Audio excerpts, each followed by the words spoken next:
Welcome. The name of my story this morning is Please Be Seated.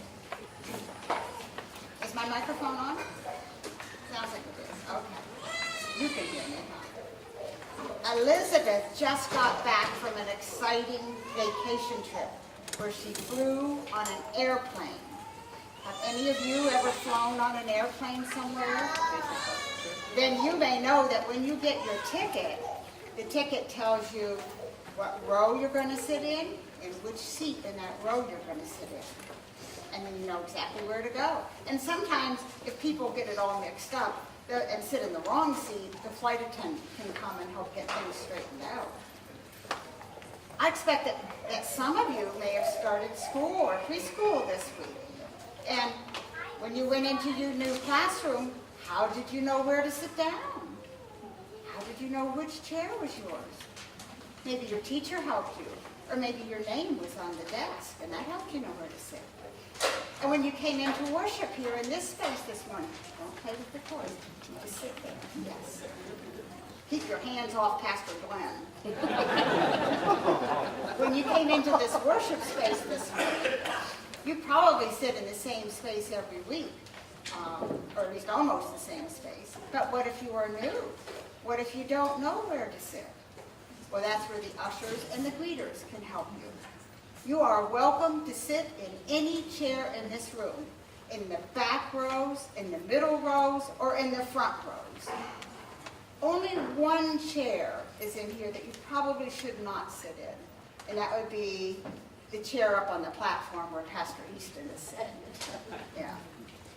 Sometimes when you come up here for a story, you want to stand up so you can see what's on the table. But when that happens, I say to you, please be seated, so that the children behind you can see too. You are always welcome to come into this space. Elizabeth and Barabbas and running chairs and Polly and ham and potato and Gator, they all feel really good about coming to this space to learn about Jesus. And they know where they usually sit. But if you were new here, you might be a little nervous. Now, some of you may know that Ken has always been a 7th grade troublemaker. Last spring, he got into big trouble, big time, when he was caught breaking into the school at night. Officer Spud was called. And that is when Officer Spud called Pastor Glenn. And Pastor Glenn stepped in to help Ken.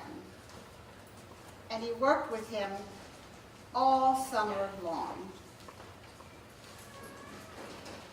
In spite of all that time that Ken spent with Pastor Glenn, Ken never came to church to worship on Sunday morning.